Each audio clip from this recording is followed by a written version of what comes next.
పిల్లలు, ఈ వీడియోలో మనం మాతృభూమి అనే పాఠం నేర్చుకుందాం. ముందుగా చదవండి, ఆలోచించి చెప్పండి. ఇక్కడ ఉన్నటువంటి సంభాషణను చదివి మనం క్రింద ఉన్న ప్రశ్నలకు సమాధానాలు చెప్పాలి. ముందుగా వసుధ: తాతయ్య, పొద్దున్నే ఎక్కడికి వెళ్తున్నావు? తాతయ్య: ఈరోజు జనవరి 15 జాతీయ సైనికుల దినోత్సవం కదా, ఆ వేడుకల్లో పాల్గొనడానికి వెళ్తున్నానమ్మా. వసుధ: తాతయ్య, ఎందుకు జాతీయ సైనికుల దినోత్సవాన్ని జరుపుకుంటారు?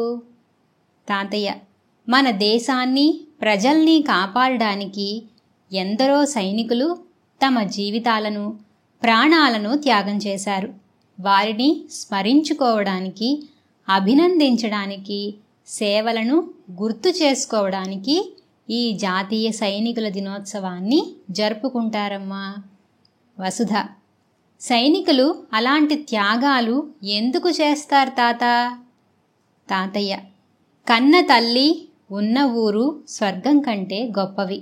సైనికులు మాతృభూమి కోసం, ప్రకృతి వైపరీత్యాల నుండి ప్రజల ప్రాణాలను కాపాడడం కోసం తమ ప్రాణాలను సైతం అర్పించడానికి వెనుకాడరు. మనం కూడా వారి అడుగుజాడల్లో నడవాలి. వసుధ: అయితే తాతయ్య, నేను కూడా వస్తాను, వెళ్దాం పదండి. ఇది మనకిచ్చినటువంటి సంభాషణ. మొదటి ప్రశ్న: పై సంభాషణ ఎవరెవరి మధ్య జరిగింది? సమాధానం: పై సంభాషణ వసుధ, తాతయ్య మధ్య జరిగింది. తర్వాత ప్రశ్న: జాతీయ సైనికుల దినోత్సవం ఎప్పుడు, ఎందుకు జరుపుకుంటారు? సమాధానం: జాతీయ సైనికుల దినోత్సవం జనవరి 15న జరుపుకుంటారు. మన దేశాన్ని, ప్రజల్ని కాపాడడానికి ఎందరో సైనికులు తమ జీవితాలను, ప్రాణాలను త్యాగం చేశారు. వారిని స్మరించుకోవడానికి, అభినందించడానికి, సేవలను గుర్తు చేసుకోవడానికి ఈ జాతీయ సైనికుల దినోత్సవాన్ని జరుపుకుంటారు. తర్వాత ప్రశ్న: మనం సైనికులు చూపిన బాటలో నడవాలి అంటారు, ఎందుకు? సమాధానం: కన్న తల్లి, ఉన్న ఊరు స్వర్గం కంటే గొప్పవి. సైనికులు మాతృభూమి కోసం, ప్రకృతి వైపరీత్యాల నుండి ప్రజల ప్రాణాలను కాపాడడం కోసం తమ ప్రాణాలను సైతం అర్పించడానికి వెనుకాడరు. అందుకని మనం కూడా వారి అడుగుజాడల్లో నడవాలి.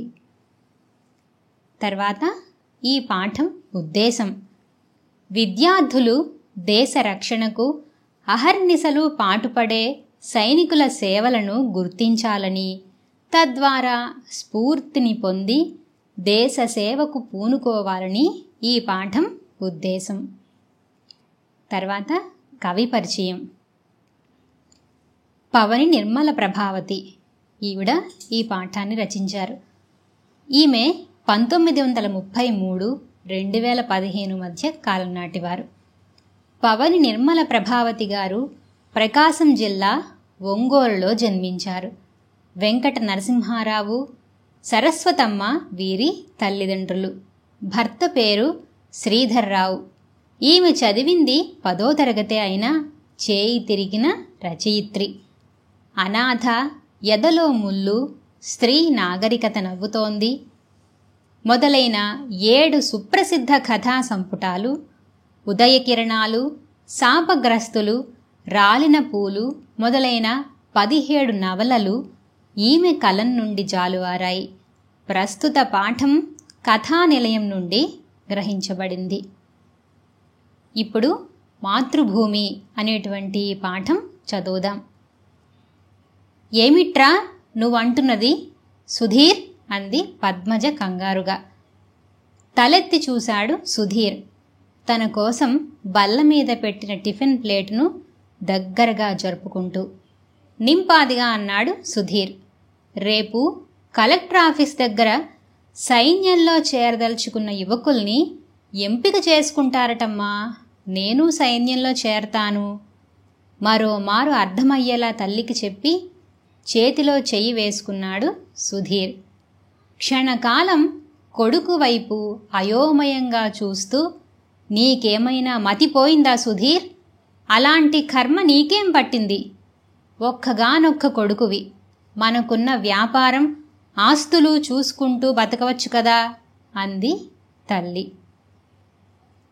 సుధీర్ ఆశ్చర్యంగా తల్లివైపు చూశాడు. అది కర్మ అమ్మా. దేశాన్ని కాపాడుతూ దేశ ప్రజల్ని రక్షించే ఉద్యోగమమ్మా అది. కర్మ ఎలా అవుతుంది? ఎన్నో మహిళా మండళ్లు స్థాపించావు, వారిని ఉత్తేజపరుస్తూ ఎన్నో ఉపన్యాసాలు ఇస్తావు. పెద్ద చదువు చదువుకున్న నువ్వేనా ఇలా మాట్లాడేది అంటూ చిరు కోపంతో తల్లిని ప్రశ్నించాడు. ఏమిటమ్మా పలకవు? నా పేరెందుకు సుధీర్ అని పెట్టావు అని అరుస్తున్న కొడుకుని చూస్తూ చిరునవ్వు నవ్వింది పద్మజ. ఇప్పుడు తమాషాలు కాదమ్మా, రేపు పట్నం వెళ్ళి సైన్యంలో చేరతాను. తాటి చెట్టు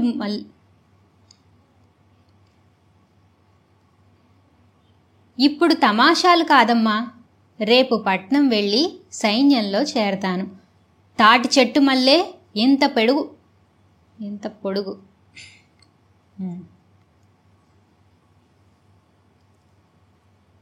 ఇప్పుడు తమాషాలు కాదమ్మా, రేపు పట్నం వెళ్ళి సైన్యంలో చేరతాను.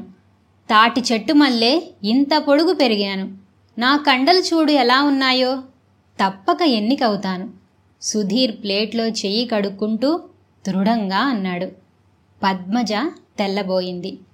కొడుకు చాలా పట్టుదలగానే ఉన్నాడన్న విషయం ఆమెకు బోధపడింది. సుధీర్కి దగ్గరగా కూర్చుని మెల్లగా అందామె. చూడు నాన్న, నువ్వొక్కడవే మాకున్నది. నువ్వు మమ్మల్ని వదిలి వెళ్ళిపోతే మేమేం కావాలి అంటూ కన్నీళ్లు పెట్టుకుంది. సుధీర్ అమ్మ మాటలకు కలవరపడ్డాడు. అదేమిటమ్మా అలా మాట్లాడితే మరి దేశం? ఆమె కన్నీళ్లు తుడుచుకుంటూ, దేశం ఏమీ కాదు, దానికోసం ఉన్నారులే చాలామంది. నా మాట విను. బిడ్డగా నిన్నే విషయంలోనూ నొప్పించలేదు. ఈ విషయంలో నన్ను మీ నాన్నగారిని నొప్పించకు అంటూ ఆమె వంటగదిలోకి వెళ్ళిపోయింది. సుధీర్ సోఫాలో కూర్చుని మౌనంగా ఆలోచిస్తున్నాడు. అంతలో తండ్రి రాజారావు బయట పనులు ముగించుకుని ఇంటికి వచ్చాడు. పద్మజ జరిగిన విషయాన్ని చెప్పింది. కొడుకు దగ్గరకు వెళ్ళి, నీకిదేం పాడు బుద్ధిరా? ఏదో బిఏ పూర్తయింది కదా, వ్యాపారం చేస్తావని మేం సంబరపడుతూ ఉంటే అని గర్జిస్తూ అన్నాడు. వ్యాపారం చేయడం నాకిష్టం లేదు నాన్న. ఏదైనా ఉద్యోగం చేయాలనే ఉద్దేశంతోనే సైన్యంలో చేరాలనుకున్నాను అని నసుగుతూ అన్నాడు. అందుకని సైన్యంలో చేరి చస్తావా అన్నాడు తండ్రి. చేరిన వాళ్లంతా చావరు నాన్న. చాలేవోయ్ అతి తెలివి. నీకు ఉద్యోగం కావాలి కదా, సరే రేపు నాతో పాటురా. తెలిసిన వారి దగ్గర ఏ గుమాస్తా ఉద్యోగమైనా ఇప్పిస్తాను అంటూ సుధీర్కు మరో మాటకు అవకాశం ఇవ్వకుండా బయటకు వెళ్ళిపోయాడు రాజారావు. ఛీ, ఈనాటి సమాజంలో కొంతమందికి దేశభక్తి, ధైర్యం, సాహసం లేవు. సమాజాభివృద్ధి కాంక్ష లేదు.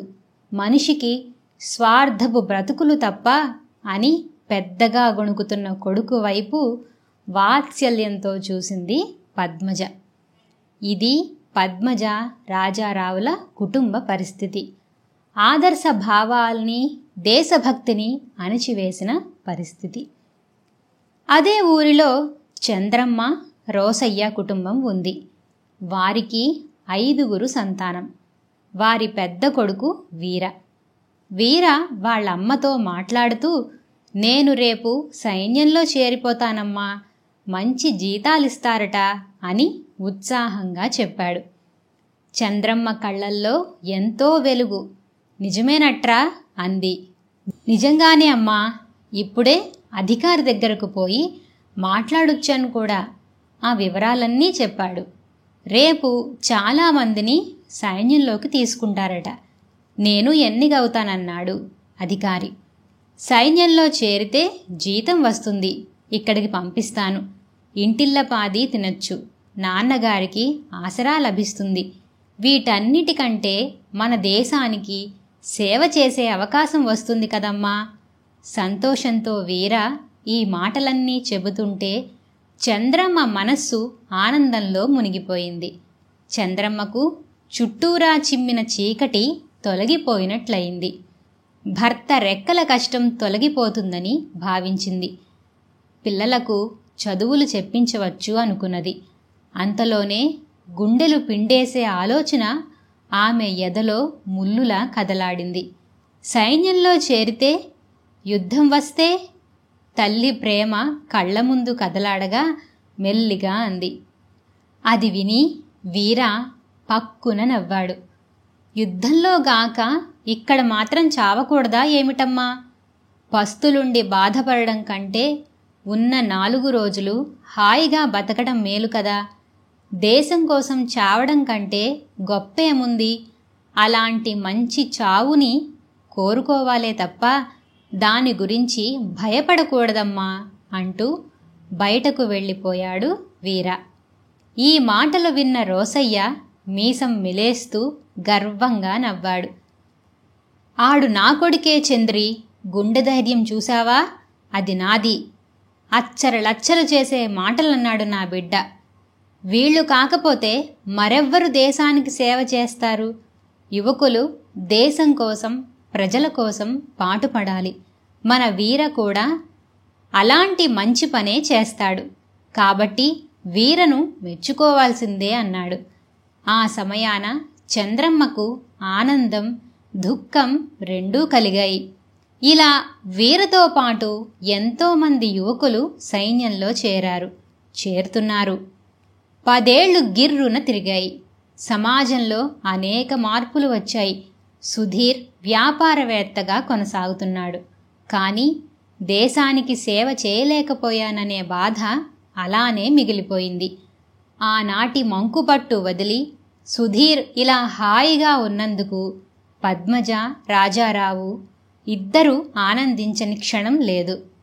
వీర సైన్యంలో చక్కగా పనిచేస్తూ ఎదిగిపోయాడు. హిందీ, ఉర్దూ, ఇంగ్లీషు, బెంగాలీ, కన్నడం, తమిళం వంటి 7-8 భాషల్లో అనర్గళంగా మాట్లాడుతున్నాడు. ఇంటికి వచ్చిన ప్రతిసారి తమ్ముళ్లకు, చెల్లెళ్లకు స్వెట్టర్లు, మంచి బట్టలు, వాచీలు, తల్లిదండ్రులకు బట్టలు, కప్పుకొనే రగ్గులు తెస్తున్నాడు. వాళ్ళు అతను పంపిన డబ్బుతోనే ఇల్లు కట్టుకున్నారు. ఈసారి వీర సెలవులకు వచ్చాడు. వీర వచ్చిన ప్రతిసారి వారింట్లో పండుగే. తమ కుటుంబ స్థితిని తలచుకుని వీరతో పాటు తల్లిదండ్రులు కూడా సంతోషపడ్డారు. వీర ఆ రాత్రి ఆరుబయట మంచం మీద పడుకొని ఆకాశం వైపు చూస్తున్నాడు. ఆ సమయంలో వీర మనసులో, నా వాళ్లంతా హాయిగా ఉన్నారు, వాళ్లకి అన్ని సౌకర్యాలు ఉండేలా చేయగలిగాను, నా కుటుంబ రుణాన్ని ఈ విధంగా తీర్చుకుంటున్నాను, ఇది నాకు ఎంత సంతృప్తిగా ఉందో అనుకుంటూ నిద్రలోకి జారుకున్నాడు. ఈసారి వీర వచ్చిన 3 రోజులకే హైకమాండ్ నుండి టెలిగ్రామ్ వచ్చింది. యుద్ధం ప్రారంభం కాబోతోంది, వెంటనే రావలసిందని. దిగాలు పడిన చంద్రమ్మకు వీర ధైర్యం చెప్పాడు. తండ్రికి కళ్లతోనే వీడ్కోలు చెప్పాడు. నవ్వుతూ రైలెక్కాడు. మరి తిరిగి రాలేదు. శ్రద్ధాంజలి సభ వీర స్వగ్రామంలో పెట్టారు. ఆ సభలో పాల్గొనడానికి సుధీర్, రాజారావు వచ్చారు. ముఖ్య అతిథిగా పద్మజ వచ్చింది. వీరా గురించి సభాధ్యక్షులు చెబుతున్న మాటలు ఆమె హృదయాన్ని పిండి చేస్తున్నాయి. సభలో పద్మజ మాట్లాడే వంతు వచ్చింది. ఆమె మాట్లాడుతూ, వీరా, అదే వీరారావు మన గడ్డ మీద పుట్టిన బిడ్డ. దేశాన్ని రక్షించే కార్యక్రమంలో అమరుడవుతాడని మనమెవ్వరూ ఊహించలేదు. ఈ సంఘటనకు నా గుండె పగిలిపోతోంది. మరి తల్లి చంద్రమ్మ ఎలా భరిస్తుందో? ఆమె వీరమాత. ఆమె జిజియాబాయి వంటిది. ఆ తల్లి కన్న ఈ బిడ్డ మన జిల్లాకే కాదు, రాష్ట్రానికే మణిపూస. వీర తల్లిదండ్రులను వేదికపైకి పిలిచి వారిని ఓదారుస్తూ వారిలో ధైర్యాన్ని నింపారు. వారికి ఆర్థిక సహాయం చేసి వారిని అభినందించారు. సభకు వచ్చిన ప్రతి ఒక్కరూ వీర త్యాగాన్ని కొనియాడారు. ఆ రోజు రాత్రికి చంద్రమ్మ, రోసయ్యలు మంచం మీద కూర్చుని కుమారుని తలుచుకుని బాధపడ్డారు. రోసయ్య భార్యను ఓదారుస్తున్నాడు.